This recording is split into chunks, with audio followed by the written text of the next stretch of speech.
Well, good morning all of you. Thank you. So this is the first year MBA class, is that what it is? Yeah, largely? Alright. Well, I'm Pankaj Chandra and I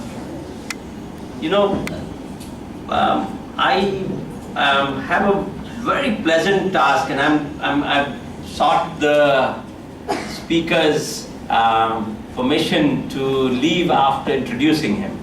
We have somewhere to go, but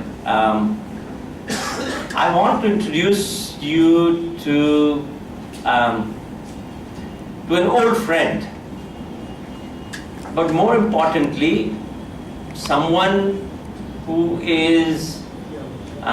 has led the field of strategy and organization for a very long period of time.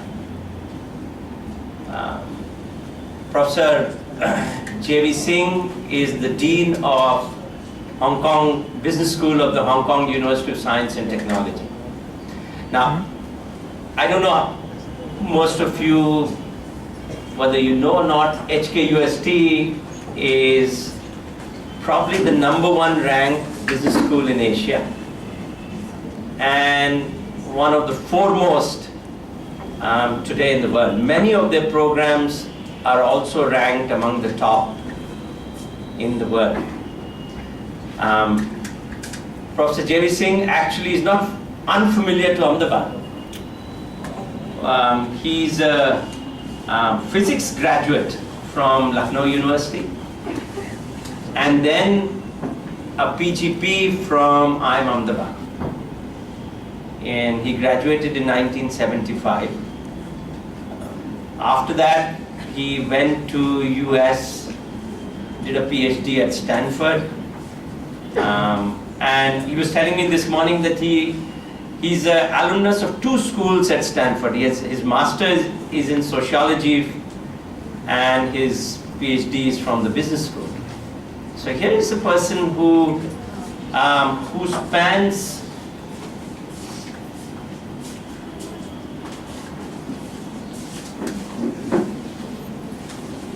a variety of come quickly. After that, Professor Tirupati, in his typical way, will lock the door and nobody can enter. Nobody can enter, nobody can leave also. Right. And after Stanford, he went to University of Toronto, where he was teaching, then came to Wharton as a professor, and he's been there for very long periods of time. And in between, he went as dean to Nanyang Technological University in Singapore, and during his tenure, NTU's business school was actually ranked among the top 25. And a couple of years ago, he moved to HKUST.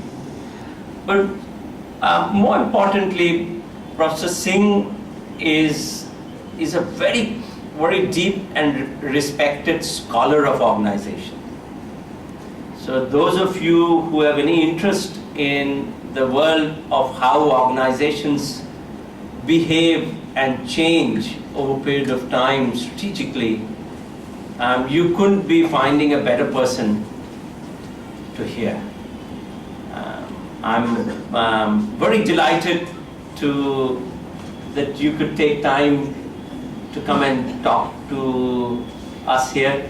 I'm going to miss your talk now, but we have a recording going on, and I think I'm going to make sure that I listen subsequently. Professor Singh.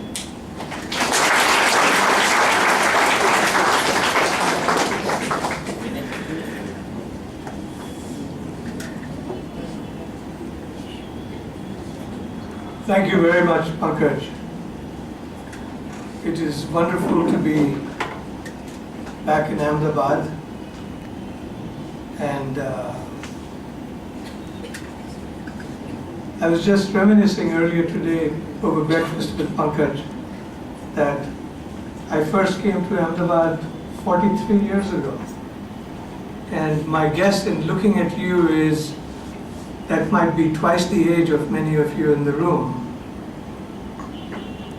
Time marches on, Time marches on.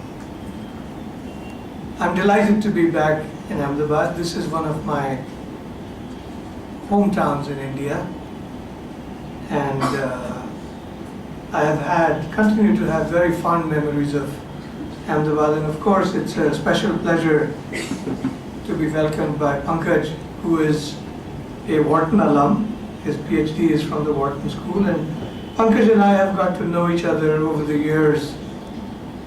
One thing, he's very effusive in his praise. Almost sounds like a different person that you're talking about, but I guess it is me.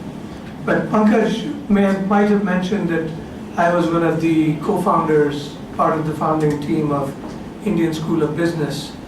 And we first got to meet each other when you went from IIM Ahmedabad to work briefly at Indian School of Business. So it's great to be back here, and it's great. I think you're all very fortunate that you have leaders like Pankaj and Devnath with you at Ahmedabad University and at your business school. This is exactly what India needs to be doing going forward. Pankaj asked me for a title, and in the moment I thought, maybe, have you heard the title of what I'm going to say? No, we All right, so circulate it. let me tell you what I'm supposed to say, and then you can decide if I actually say that or not. The title is Reimagining India, and what role you will play in it. What role will you play in it? I think there is an important role for all of you. And I'll take about 45 minutes or so, give or take, and I'll try not to run over too much. One of the problems with getting older, and I am much older than, if I came to Ahmedabad 43 years ago, then you can back calculate and figure out how old I am, but I'm older than you. One of the problems with being older than you is that there's a lot of stuff in my head, and if I get started, I could keep talking forever, so I have to be careful, be focused on what I want to say. Let me just give you an overview, and Pankaj, once I've done the overview, please feel free to leave. I'm going to talk to you about 6 things. I want you to know, where am I coming from? You know, what is, you might, I don't know the jargon of your generation anymore, but in my days we would say, what's your angle? Where are you coming from? The second point I want to talk about a little bit is, how has India done, let's take the big picture. How has India done between 1947, when we became independent, and 2015? And where are we going? Where can we go? Where are we going? The third thing I want to talk about is, between 47 and 2015, long period, 53, 68 years almost, but it's really a pre-1991 period, and there is a post-1991 period. And I want to tell you some of the progress in the post-91 period and some of the problems that still exist, some of them quite serious. The fourth point I want to talk about, and this I think, Pankaj, will be particularly interesting to you and Devnath, is how I believe for India going forward, the education sector is absolutely critical. If we don't fix the problems in the education sector, all this progress that we are making in India essentially grind to a halt in less than 10 years. We will go nowhere. All the more reason why it's good that people like you, Pankaj, are actually making the investments.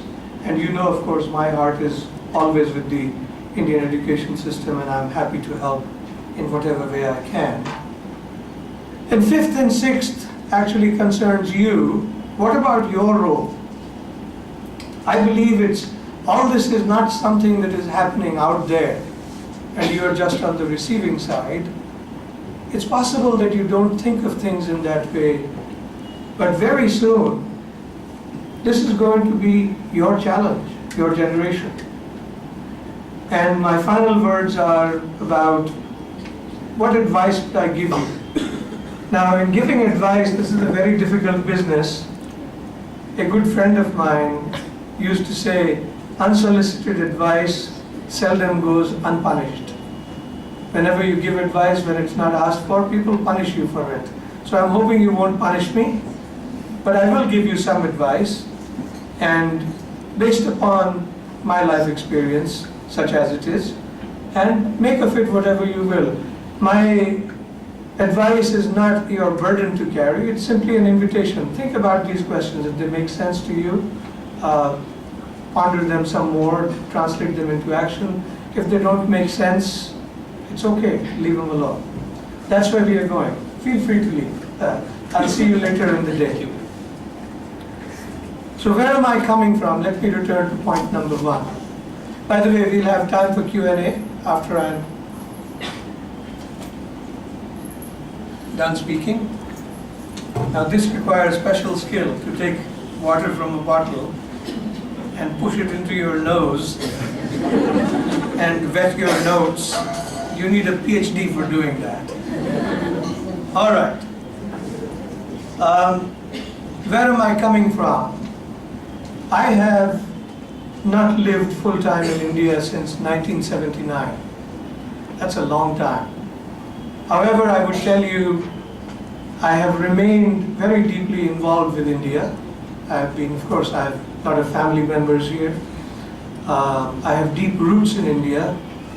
It's very interesting that in some ways to truly discover how Indian I am and continue to be. My accent, by the way, I won't apologize for it. I'm very American because I've lived in America for a long time. But deep inside, my intellectual roots, my emotional roots, my identity is very much that of an Indian. What's very interesting is I literally had to leave India to discover how Indian I am and how Indian I have become over time. I'm speaking to you very much as someone who is very deeply sympathetic to what's going on in India, what has been going on, what the future will be, what your futures will be. I'm a kind of sympathetic insider-outsider. I'm deeply an insider. I was on the board of Infosys for many years. I was one of the co-founders of Indian School of Business. I've remained involved with Indian industry. I really helped build Wharton's. You know about Wharton, and there's a big name in India. About 20 years ago, even maybe 25 years ago, I was one of the people that started to build that, and it's been a grand success story.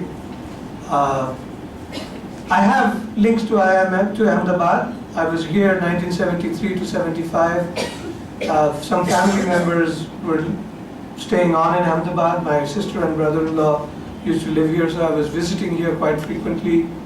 My intellectual mentor, it's worth mentioning his name, was my professor at IIM Ahmedabad, Pulin Garg, and he died in the early 2000s. I was linked with him pretty much till the time he died, and indeed his widow, Nalini Ben, still lives in Azad Society. I'll probably go visit her tomorrow morning. So I have very deep roots here, and I'm very happy to come back. I love from my hotel room, by the way, looking at the Sabarmati River. All the years I was here, it was an empty, dry riverbed. It used to run like a nala, actually. It was a dirty, filthy thing. But this is a very good example of what can be done.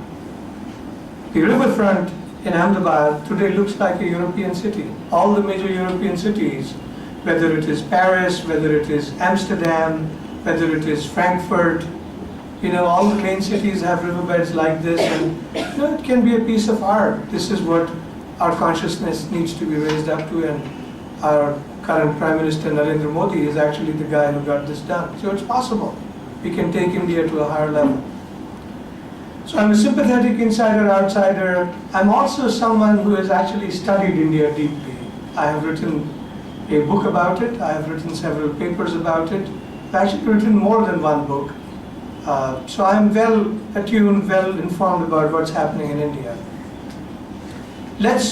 And by the way, where I'm coming from, this is an idea you may not have thought about, but I'm very deeply rooted in the Indian in the Hindu spiritual tradition. This is different than the Hindu religious tradition. Yeah, I have great respect for rituals and everything, but I have even deeper respect for the spiritual tradition. And this is in many ways, you have to go back into the first millennium and into periods before that to know what the spiritual tradition is. And I assume that in the audience are not only Hindus but Jains, Buddhists, Muslims. What is remarkable is that the Hindu spiritual tradition is actually completely secular. Completely secular. It's not about this path or that path. In fact, what is truly remarkable about the old the Hindu spiritual tradition is that when the different schools of philosophy were taught, Gnostic, you know the word Gnostic, agnosticism, non-believers, one of the very legitimate schools of philosophy was Gnostic. It was taught as an equally valid, legitimate school of philosophy, that you don't believe in any God. So that's the tradition I'm coming from. And frankly, in my opinion, that's the older tradition that India needs to return to, in which, Buddhism, Islam, Christianity, all of these are fine. There is only one God and you basically pursue. But the reason I mention this is the ultimate arbiter of what is true is your experience. This is the deep spiritual tradition. This is what comes out of Vedanta. The ultimate arbiter of the truth is your experience. So where I'm coming from is my lived experience. It's not just the ideas that I learned from somewhere, whether it was in India or America or elsewhere. These are ideas that I have seen in the practice of my life. That's where I'm coming from. Let me move to point number 2. How has India done between 47 and 15? This really, and I'll combine 2 and 3. You have to split this into 2 periods. One is the period prior to 1991. One is the period after 1991. You must understand, I'm an independent intellectual. I do not have any party affiliations. I am neither pro one party nor am I against another party. I'm going to speak the truth. This is one of the wonderful things about being an independent intellectual. I can speak what I believe to be true. Inevitably, this is your interpretation. You will think I'm being critical of some people and not critical of others, but that's what I have to believe. We don't have time for a political debate. If we had more time, we could have done that. The pre-91 period, I'm painting with a very broad brush, quite frankly, is largely a period of missed opportunities, even failure. I remember when I was growing up, Pankaj mentioned I grew up in the north. Until 73, I was living in Lucknow. I was born in Lucknow. I was very fortunate, even in those years, to actually benefit from the best of what India had to offer. And then I came to IIM, again, the best of what India had to offer. Then I ended up going to the West and got the best of what America has to offer. And I consider myself very privileged for that reason.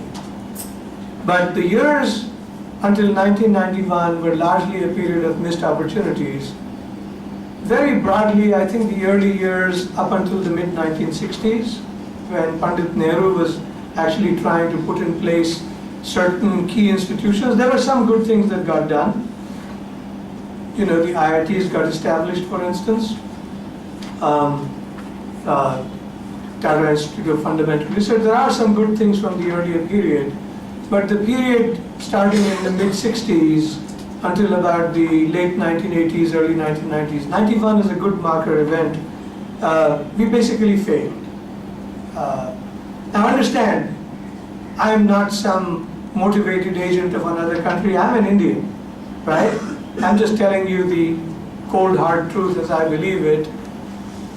Let me give you a couple of data points, which some of you will find absolutely astonishing. That's the purpose of giving you this data. In the late 1950s, Singapore Airlines, which already was in existence, Singapore was not yet an independent country. That waits until 1963. This wasn't anything I said. It's just happening on the side. Let's not worry about it. Singapore became independent in 63 from the British, was briefly a part of the Malaysian Federation. 65 it becomes an independent country. But in the late 50s, Singapore Airlines was already there. They did not have facilities in Singapore to get there. In the old days, there were the Boeing 707s. The planes used to fly to Bombay to get serviced, right? In 1965, Singapore became independent. Their per capita GDP was around the place that India was at the time. In the late 1950s, again, there was the Korean War, early 1950s. This is even before I was born. South Korea came out of the Korean War around the mid-1950s. At the time, everyone in the world, all the leading economic thinkers said, South Korea is completely a basket case. They have come out of war. Nothing's going to happen here. The country to bet on is India. This has got phenomenal potential, right? Today in 2015,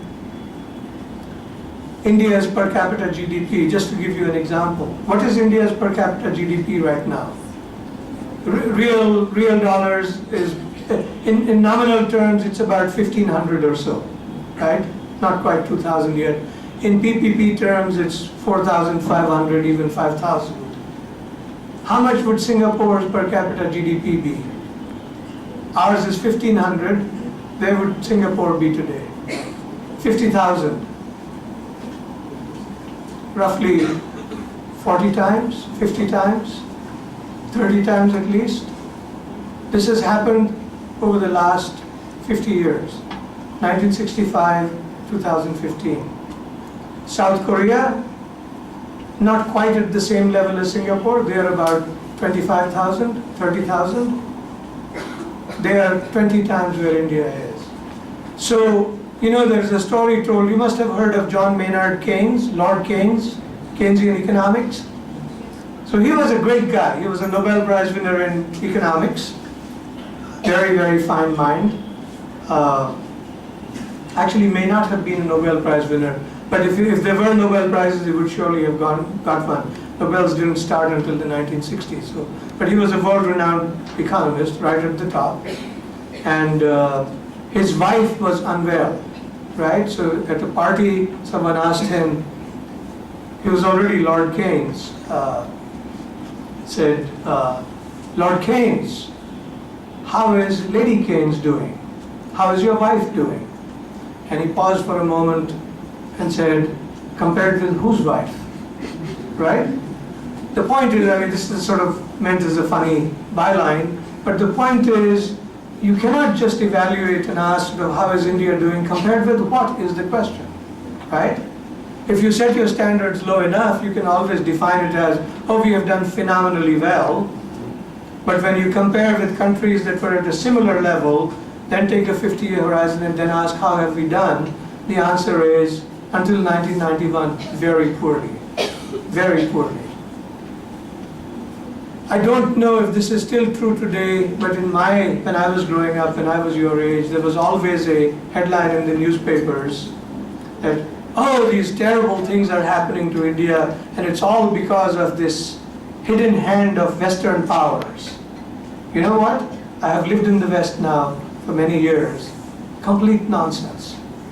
What the political establishment was feeding to the people was complete nonsense. In fact, what was going on, most of the mischief was being done right here in India. I think that narrative has changed, which is good, but this is what was happening in the 60s and 70s and 80s. I think in some ways we chose the wrong platform. Why did Singapore do well? Why did South Korea do well? Why did Taiwan do well? Why did Thailand do well? All these Southeast Asian tigers, they basically chose different versions of a open free market economy. And the mistake, this is really, I attribute to Nehru. And by the way, Sardar Vallabhbhai Patel, who is rightly being brought out of Indian history into the limelight, he had the right ideas, except he happened to disagree with Nehru, and Nehru's ideas ruled and they were the wrong ideas. This socialist democracy stuff with the state playing the role of orchestrating the entire economy, flawed idea. We know from the history of the 20th century, this was probably one of the most expensive long-term experiments in human history. It was a disaster. It does not work. It does not work anywhere. Even China, which is one of the few countries left with a controlled, centrally controlled political system, even they have actually succeeded because the economy has been left to the free market. And that's a very dangerous experiment, and there are signs of it being under a lot of stress in the recent last few months. The history post-1991 actually has been a much more positive history. I'll be very candid with you. I never believed that this would happen in my lifetime. I used to live in America. I still had family in India. I would come and visit every year, maybe sometimes more than once a year. And there was my life in America.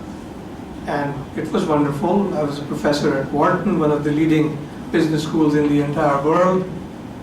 On the other side was my life in India. And it was like going to the top of a mountain, looking on one side, and there is this beautiful valley, and looking on the other side, and there is this other valley, a lot of emotional attachment, but lots of problems, and I never thought the two would ever meet.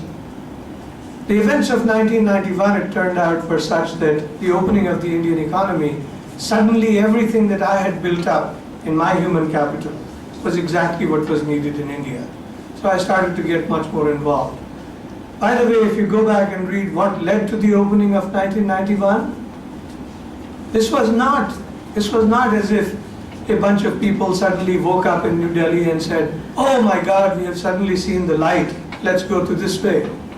India had no choice. We were bankrupt. We were like within 1 or 2 days of essentially being bankrupt.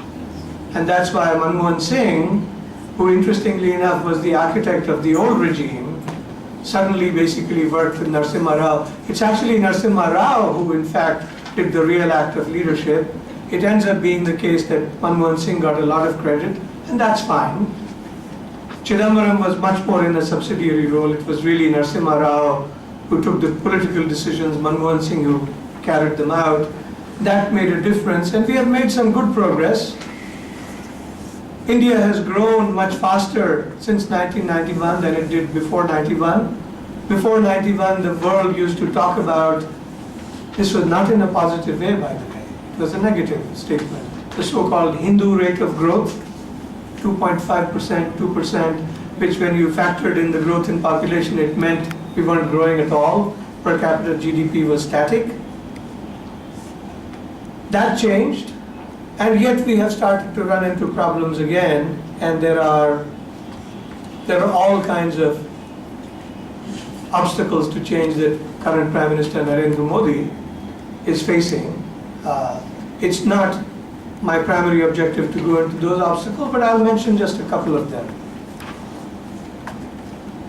At the highest level, as incorrect, as inappropriate, as wrong as the choice of socio-economic platform was in the years leading up to 1991, the real difficulty that has developed is that the entire economy has basically evolved around that old architecture. What was the old architecture? Well, if you were an industrialist, you basically spent a lot of time in New Delhi. The euphemistic phrase is facilitating cooperation or collaboration or facilitating relations with the government. You can interpret for yourself what that meant, but clearly this was not entrepreneurial activity aimed at creating value. It created all kinds of corruption. These cultural norms that have evolved in the old regime before 1991, they're going to be hard to get rid of. What we know from research in the social sciences is that once the wrong kind of cultural norms get institutionalized in any society, in any economy, in any organization, they are very, very difficult to change. As long as there is some period of time in which people from the older generation can pass on these retrograde values and thinking and norms to the next generation, this will continue on forever. This is the real damage that has got done to India, the economy, the society, those years between 1965 and 1991. It's the wrong norms that got institutionalized. And this will take, it will probably be in your lifetimes that this will start to work out. That's the real obstacle to change. Narendra Modi, I think, has exactly the right ideas. There is much that I admire in what he's trying to do. Although of late what I'm hearing is he's facing a lot of difficulty, for instance, from the word that is used in India as the bureaucratic infrastructure, the bureaucratic apparatus. You know what that means. There's bunches of ministries and administrative services officers.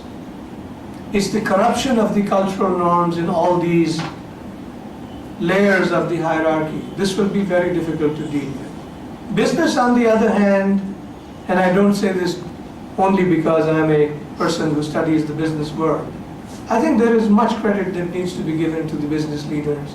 They have actually transformed their organizations in the years following 1991, and many Indian companies have become world-class. The Indian government and the administrative architecture is very far from world-class, very, very far.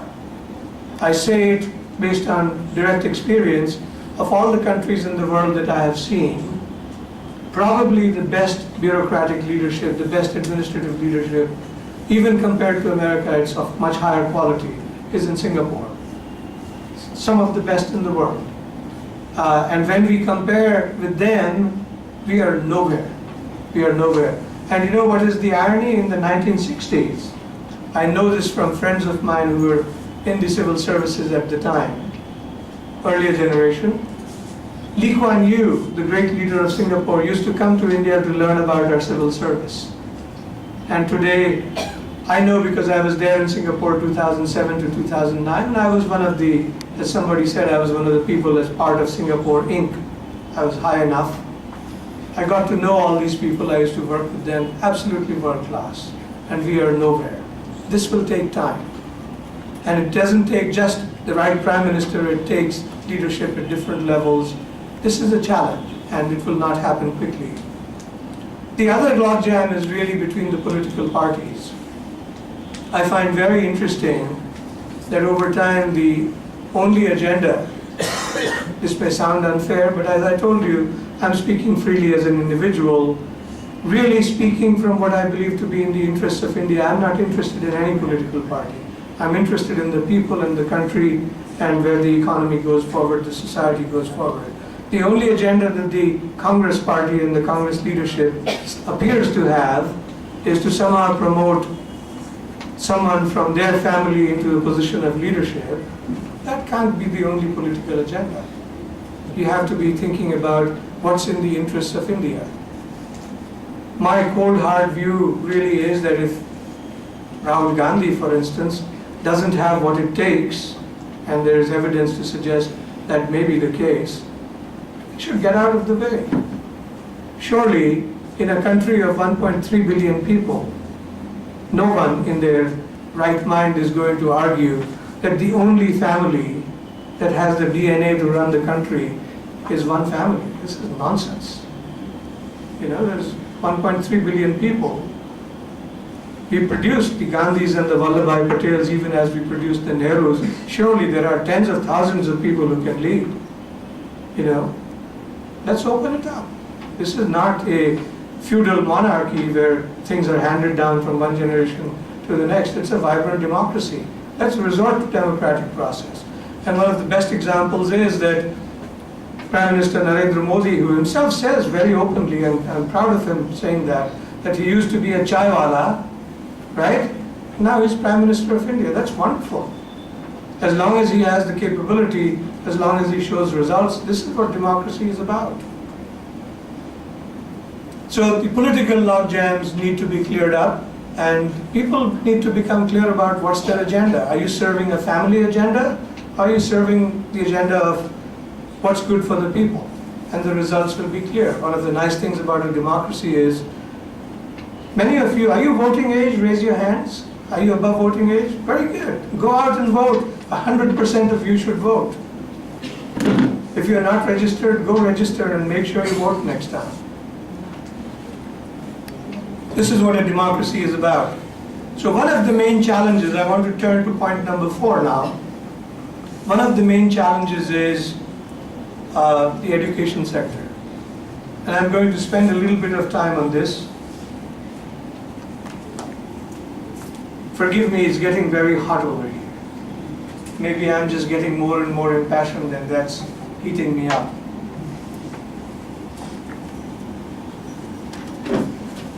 One of the biggest challenges that we have is the education system. Why is that? Well, if you want to have a productive economy, you really need, see if you can put on something and cool things down. If you want a productive economy, you have to have generations of people, generation after generation after generation, of high quality who are employable right away. And we are nowhere there. Someone whom I know quite well there's a company called Team Lease. Actually, they're supposed to go public today, I think, in Bombay. Team Lease is the largest temporary staffing organization in India. There's a Wharton alum named Manish Sabarwal, who's actually running the company. And one of the reasons this company has done so well is that many graduates come out of all kinds of institutions in India, but they are not ready for employment. The firms that are employing them find that they are not job ready. This is a problem. This is a problem. If we're going to continue to grow the economy at 7, 8, 9, 10%, we need literally tens of millions of people every year, and we don't have the right people. You might ask, why is that the case? It's not a problem with the people. It's not a problem with generations like yours.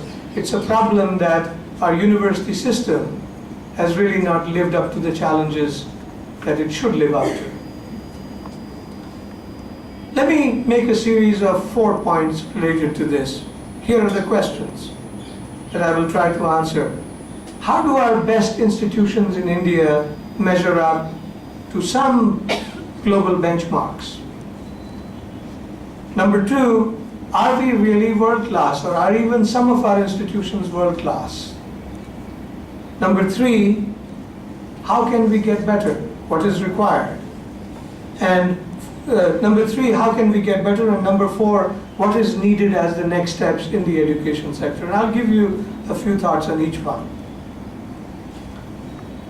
Remember that I'm a sympathetic guy. I'm just going to say things which might sound like bad news. But the reality is, if you go to see a doctor, and the doctor has expertise in medicine, that's why you go to see the doctor should not tell you only what you want to hear. You know, you've got, let's say, advanced cardiac disease, and he says, Mr. Mehta, you're in the pink of health, everything is good. This is not right. He's not doing you a service. I happen to have spent the last 45 years in the world of education, both in India and in countries across the world. I think I'm qualified to speak about this. So I'll tell you, our best institutions actually don't measure up. Our best institutions in the country are across different fields. There are the business schools, there are the institutes of technology, the engineering schools, there are the science schools. Arguably, if you look at international rankings, which are not, by the way, occasionally you hear the argument, but they are biased against Indian institutions. Not true. Not true. We may not like the news that it gives. You can't then start saying, it's a little bit like saying, someone says, I'm actually 7 feet tall, right? When he's not, or she's not. And then you say, All right, you stand next to the wall, we'll measure you, and you measure them, and they're only 5 feet 2 inches tall. They say, no, there's something wrong with your scale. This is a rigged scale. It's simply not the case. These are objective criteria. All institutions are measured like that. We don't measure up. The highest ranked institution in India, I think it probably is the best institution, is Institute of Science in Bangalore, Indian Institute of Science. Even that does not come in the top 100 in the world. The Indian Institutes of Technology are kind of next in line. They are up there. Their IISc, I think, probably for the first time broke into the top 100. This year it was number 99. Then there are some IITs. IIT Delhi is one of them. IIT Kharagpur is one of them. Bombay shows up once in a while. They are in the 200 to 300 range. The IIMs are not ranked in those rankings because they are not universities, but the IIMs are ranked in different rankings. And I'm very privileged that my institution is actually not only number 1 in Asia, it's number 1 in all Asia Pacific, but that's sort of a high quality institution which I've inherited, and I'm trying to build it further. We are doing quite well at the HKUST Business School. The IIMs, there were rankings that came out actually 10 days ago. IIM Ahmedabad's, one of their programs, this is not their PGP program, Financial Times Global MBA rankings, it's their PGPX program, I think. That's ranked number 24 in the world. HKUST last 3 years has been number 14 in the world, was as high as number 6 in the world. IIM Bangalore is a little bit below, Indian School of Business is a little bit below, but even so, these institutions need to be much higher up. Almost as a rule, the one problem that these institutions have, even the best of them, they have become over time primarily teaching institutions. They are consumers of knowledge, they are not as much creators of knowledge. This has to change. This has to change. My institution, HKUST Business School, I'm very proud to say, when you look outside of North America, which is the US and Canada, and look at research rankings of business schools, HKUST Business School outside North America is number 2 in the rest of the world. There's only INSEAD in France, which is higher. HKUST Business School, London Business School is below us. This is the thing where the IIMs are not even in the top 100. We are very weak on the research. It would be a mistake to blame the IIMs or the IITs. I think, this is tough talk, but I'm telling you the truth as I know it. It is largely the responsibility of the government for where these institutions are today. And the problem really is this, that you may have read from time to time, you're too young to be worrying about this, but you may have read this in the papers. There is talk, great controversy apparently around an IIM bill that is sort of being talked about. So how many of you have heard of the IIM bill going around in New Delhi? I thought you're too young to be worrying about this. So there is a bill which is apparently not being brought to Parliament for hearings to be passed because there's a lot of controversy around it. The gist of it, the issue beneath the bill, let's forget about the bill. The issue is the government wants to exercise more and more control over the IIMs. And the argument is, we gave you money when you started. The IIMs, I don't believe, are receiving money anymore from the government. That stopped some years ago. But the government still wants control. I think this is wrong-headed. It's a move in the wrong direction. The point is that what you want from the institutions is accountability, right? Accountability is not the same as someone sitting in New Delhi controlling these institutions. They have to be controlled by their own boards. Accountability is a must. Control by the wrong people, who may not even be really qualified to judge, is a move in the wrong direction. Interestingly, if you think about Hong Kong and Singapore, both small city-states, but by the way, each one, Singapore and Hong Kong, in fact has at least 3 universities in the top 100 in the world. What's the size of Singapore? 5 million people. I think Ahmedabad probably is bigger than 5 million people already. What's the size of Hong Kong? 8 million people. I suspect Ahmedabad might be up there around 8 million. 8 million is smaller than Bangalore. And they have 3 world-class universities in the top 100. India, with a population of 1.3 billion, we don't have even one. One maybe just crack the top 100. So the issue is accountability. And by the way, Singapore and Hong Kong continue to give billions of dollars, billions with a B, right? Not M, B. Billions of dollars to the universities, and they say, we want no control over you. We want you to be governed by your board. So the reason why these institutions have done so well is because the government is taking the right approach. And the reason why even the IIMs, which are quite good, the best that we have in India, where if these changes take place with even more control, they will actually go down further because the government's thinking in the wrong direction. So are we really world class? Why do you still keep hearing that, oh, look at the IIMs, and everyone lines up for our graduates and they're in such high demand? And you always see these articles in the newspapers that someone made so many crores as their initial salary. Well, you have to be careful about this, and there's a little bit of an intricate argument here. I urge you to bear with me. I'm sure you'll understand it. Michael Spence, whom I actually got to meet personally a few times, Michael Spence was the former dean of the business school at Stanford. He got the Nobel Prize in economics. He used to be at Harvard, then got the Nobel Prize, and I think moved later to be dean of Stanford Business School. He's now at NYU. He has retired from Stanford. He's at New York University at the Stern School.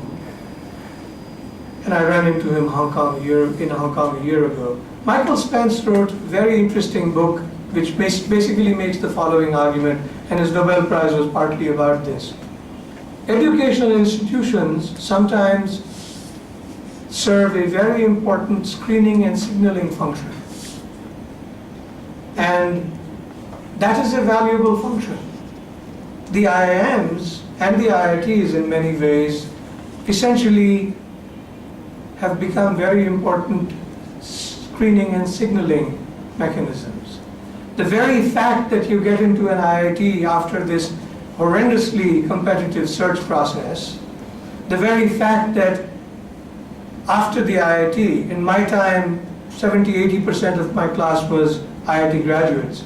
I was one of the few that went straight after a BSc, and so I finished very, very quickly.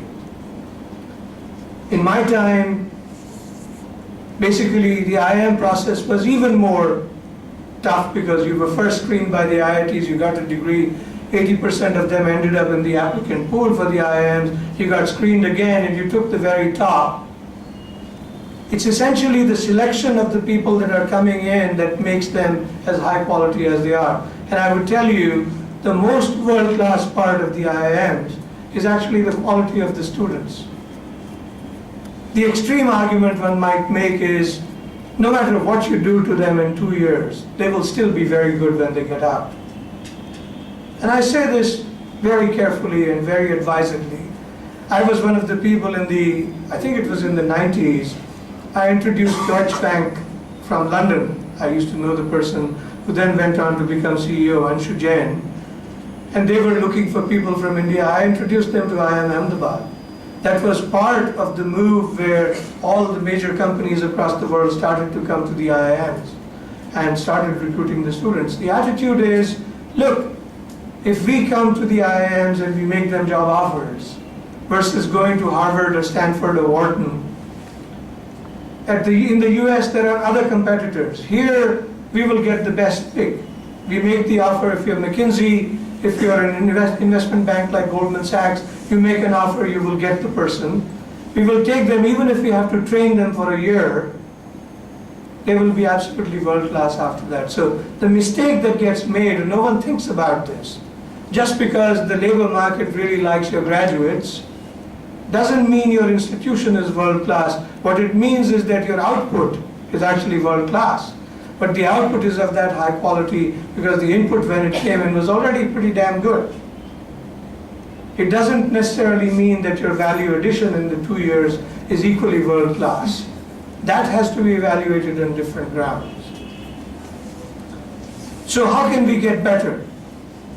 I think the best, this is of course a very complex question, but the best thing I can offer you is we can get better if there is more competition.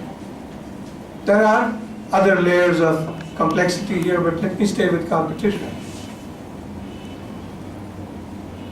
Let me give you an example. You're all too young to remember this. So a long time ago, Devnath is my generation, he'll remember. A long time ago, there was only one airline in India. It was called Indian Airlines. You're too young. Your parents may remember. Go ask your parents. They will remember. Their service was absolutely terrible. Absolutely terrible. It used to be a nightmare. It used to be a nightmare to travel on the airline. They were never on time. People were rude. All kinds of nonsense. And then someone had the bright idea, let's open up the airline industry and let's introduce competition. And the arguments were endless. The arguments from Indian Airlines were endless. Oh, you cannot do this. We are serving the public good. 100 different arguments why this was the wrong thing to do. Eventually, the legislation as it started, new airlines were not permitted to come in, but it was the proverbial camel's nose under the tent. What was the way they came in? They could start as air taxi operations. You remember that? If not, air taxi operations. What the hell is an air taxi? Well, you're an airline, but we won't really call you an airline. You're an air taxi. What are the restrictions on an air taxi? You can't fly above a certain altitude. You have to fly, I think it was below 25,000 feet. And you think about it, what the bloody hell is going on? This was because Indian Airlines did not want competition. They wanted to sit there as monopoly rent earners, abuse their passengers, charge whatever the hell they wanted to charge, and they didn't want competition. So first it was altitude. By the way, if you fly higher up, you get better fuel efficiency. Lower down, the ride is more bumpy, so they wanted to show, all right, so you've got these air taxi guys, but we are much better, our flight is much smoother. Of course, you're flying higher. Your operations will be more efficient, you get better fuel efficiency. They tried that. When that didn't work, they said, oh, you cannot permit them to hire pilots or crew away or cabin crew away from Indian Airlines. They almost got legislation through. So you get competition, but we won't let you compete. By the way, you can't advertise your schedules in the newspapers. Nonsense. Complete nonsense. Why am I telling you this? Whatever is the status quo in the education sector today, there's a lovely phrase in Latin called cui bono. Cui bono basically means who benefits. So this is, if you remember only one thing from my entire speech today, this you want to make a note of. Anything that you see anywhere in the world around you, you always should ask, who benefits? Cui bono. Who benefits from the status quo? Now, whether you can actually show that person's hand behind things or you cannot, there is no question but that those that benefit from the status quo, they are involved in maintaining the status quo. It will be in the dark of night, payments made above the table, below the table, whatever efforts they are making, even if you can't see it, they are behind maintaining the status quo. So I want to just leave the education sector to you. Ask, cui bono? Who benefits from the education sector being like the way it is, right? This university is a wonderful counterexample. It's a new idea. It's a set of enlightened leaders who are saying, we are going to create a new university. But who benefits from the university system being the way it is? Ask yourself, are they businesses? Are there certain politicians who are actually in the education business? Are there certain institutions who don't want competition? They are the ones that are benefiting from the status quo. It's very clear that to the extent the Indian educational entire establishment cannot deliver on the challenge of getting those tens of millions of employable graduates out there in the workplace, the people are not benefiting, the country is not benefiting, someone else is benefiting. That's what needs to change. And what is needed, in my view, I think Ahmedabad University is a wonderful example. That's why I took a day and said, Pankaj is an old friend. I said, I'll come to Ahmedabad for a day, I will give a talk to your students, I want to share my ideas. And the reason I'm doing this is because experiments like this are exactly the right kind of experiment. This is what needs to be done. If I were to give you my prognosis for the future, 25 years from now, it is very possible that it will be a completely new set of institutions that will be the leaders, not the existing set of institutions. Because remember I said earlier, cultural norms once established are almost impossible to change. The existing university system will be very hard to change, very hard to change. And we need to create new institutions. We should let foreign universities come in. There's a pending bill in Parliament for many, many years called the Foreign Universities Act. Again, cui bono, who benefits? You can do it, doesn't require a lot of, it doesn't require a PhD, you can sit down and say, who benefits from the status quo? You'll know where the resistance is coming from. And my own take is very simple. Think for a moment to 1991. The government said we are going to open up the economy. There was a group of industrialists known as the Bombay Club. My very good friend, he's now a very good friend of mine, I haven't seen him of late, Rahul Bajaj from Bajaj Automobiles. Rahul's a great guy, wonderful guy. He said, he has the courage actually to admit privately, he said, yes, I was one of the people with the Bombay Club. He was one of the leaders. What were they saying? You know, you want to let foreign competition in? Do it slowly, give us some time, we are not ready for the foreign competition. Turns out the government did not listen to the Bombay Club. They let foreign competition come in. To the credit of the Indian industrial establishment, some of the best companies that were kind of leaders in the old regime, Tata Steel for example, many such companies, they actually completely restructured and they went through the 90s. They were monopolists, they had the whole market to themselves, and it took them 10 years, they reconfigured, they revamped their internal capabilities, they restructured the organizations, they raised their efficiency. Tata Steel went on to become one of the most efficient steel manufacturers in the world. That is what is required. You know, you have to go through the fire. And if you come out at the other end, you will have done what is required. We can't have the view that we don't want to do this. Indian industry did it. They faced the foreign competition. That's why India is doing well today. You need to do the same thing in the education sector. It cannot be that our universities or our institutions or our politicians say, no, no, no, we have to protect our educational institutions. No. Bring the competition to our door and the best ones will change and survive, and the ones that fall by the wayside were probably a waste of resources anyway. And by the way, new ones will get created like Ahmedabad University. Which brings me to my last 2 points. I'll probably finish in the next 5 to 7 minutes. What about your role and what advice would I give you? I remember I was about your age when I came to IIM, maybe a little even younger than you. I never used to think that I was anywhere near world class. This is a fantasy.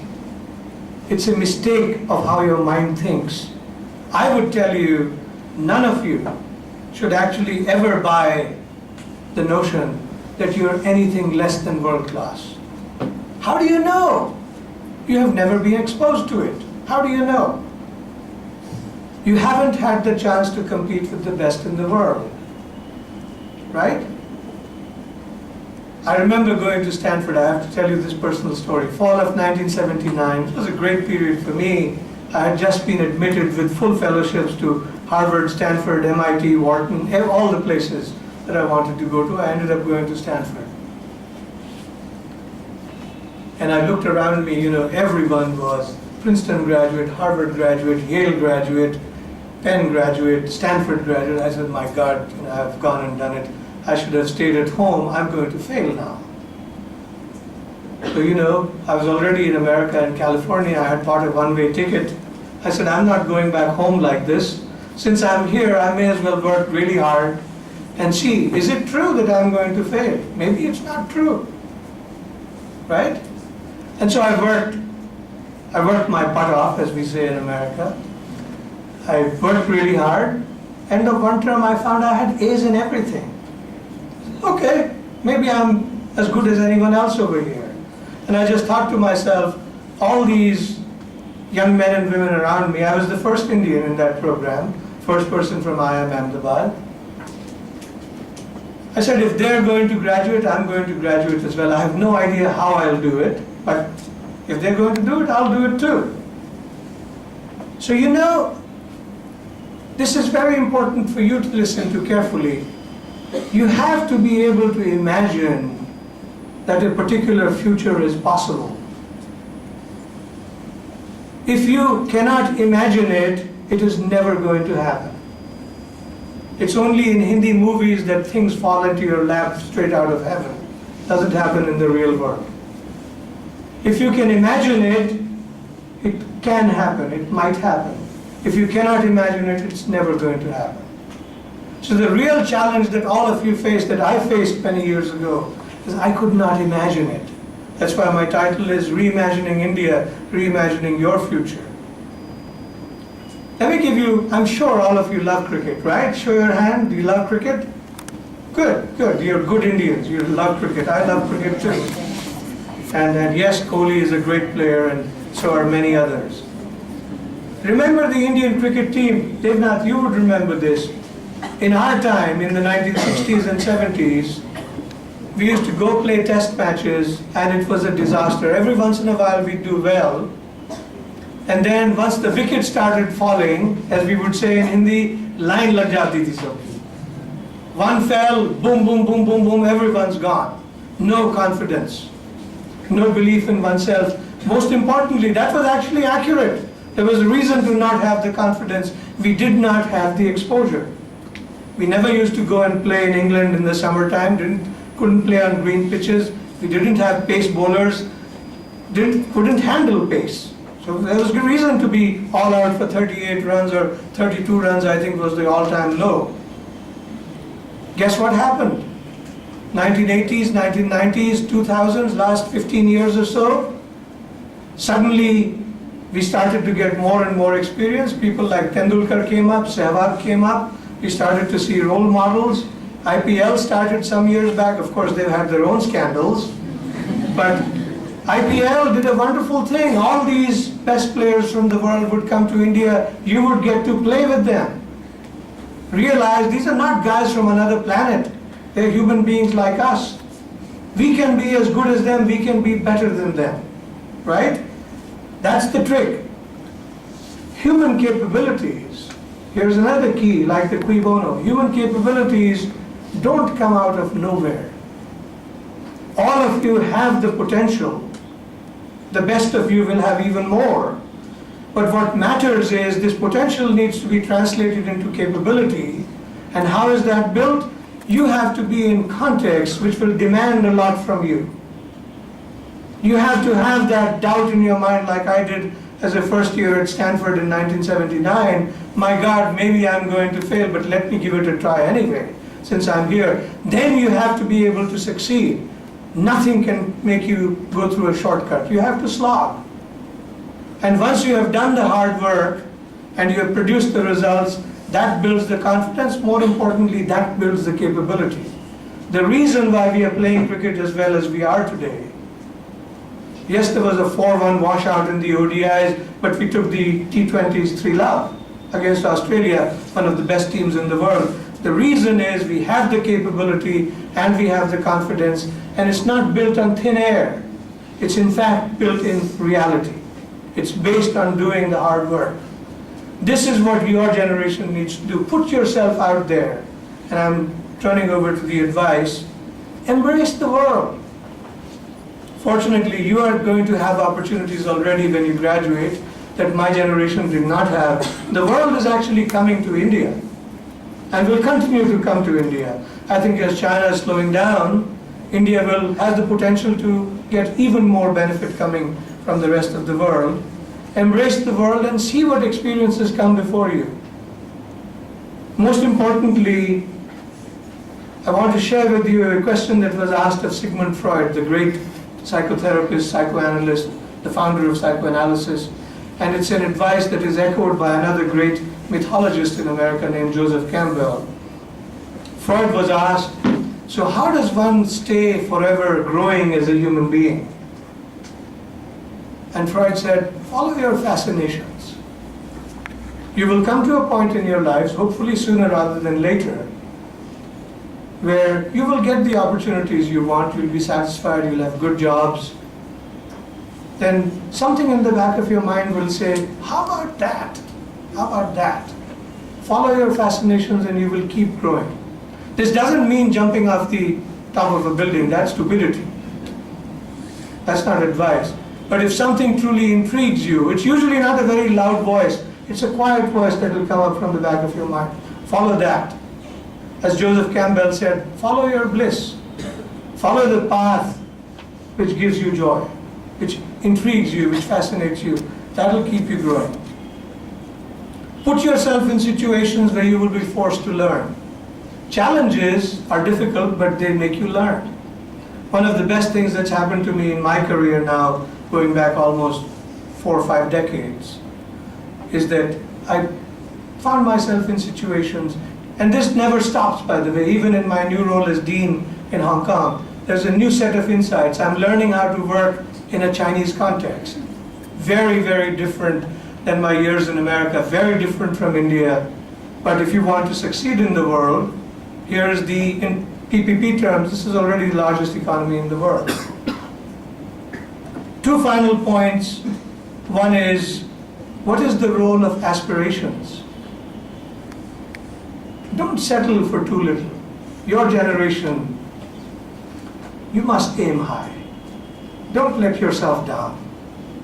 Don't sell yourself short. Aim high, which will mean, of course, it will keep you unsatisfied if you're sincere about your aspirations, but that is how you will achieve. That is how you will bring value back to the world.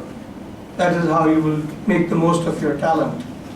And finally, I would end with something which actually is very, very old Indian tradition. This is from the life of the Buddha. And I used to read about it when I was a teenager and it didn't make any sense. And it's about the heart versus the mind. And the Buddha always said, this was written, by the way, 500 BC. In fact, it was written much later because Buddha actually never wrote anything himself. It's his followers, 1 or 2 generations after him, that started writing everything down in the various compilations. The heart versus the mind. And the idea that he talked about was the mind has many, many traps and ultimately it can deceive you.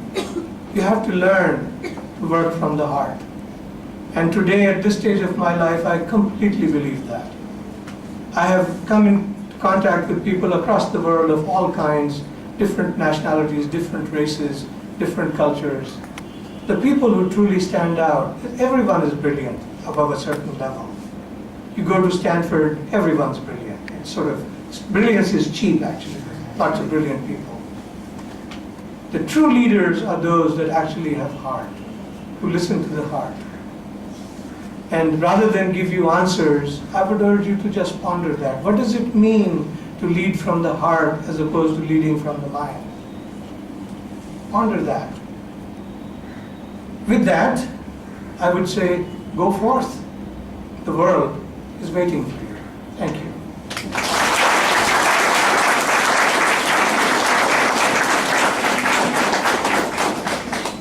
I think that was a very great, inspiring lecture. I know you have a class now, starting shortly, but we may have time for just a couple of questions. Yeah, I think that's it. Maybe to Stand up and identify yourself, please, and can we get a microphone here so that that can get recorded as well? No, we want you on the record, so you cannot back away from anything you say.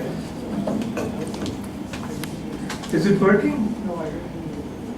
Could you come up here and speak in the microphone? No, please I'll come. be loud enough. Are you loud enough? All right, speak. You were talking about potential and capability. Yes. So in our education system, it's from being how potential you are to being how capable you are. There comes grades in between. No matter how potential I am, if my grades are not good, I will be defined less or more capable. So what is to be done for this particular thing which comes in between potential and capability? Just repeat your question one more time. That's a good question. Potential and capabilities and grades, this nasty piece of work that comes in between called grades, right? Yes. And what's the question? So my question is that what is to be done for this education system to make this this grade system to vanish so that no matter how potential I am, I also become more capable? So there is good news and there is bad news. Let me start with the bad news, which is that I think while you are here, the grade system is not going to disappear. But more seriously, look, there is an evaluation task that needs to be done. All of us that have been in the education system for some time know that this is a difficult task. This is a difficult task, not easy to do. On the other hand, it is possible to come up with other ways to evaluate. Evaluation must be done, but there are other ways in which evaluation can be done. By the way, evaluation cannot just be based on potential. Evaluation has to be on what is your performance. The development can be done to guide your potential in other directions, to make it fully flower, come into its totality. No easy questions, no easy answers here, but I hear where you're coming from.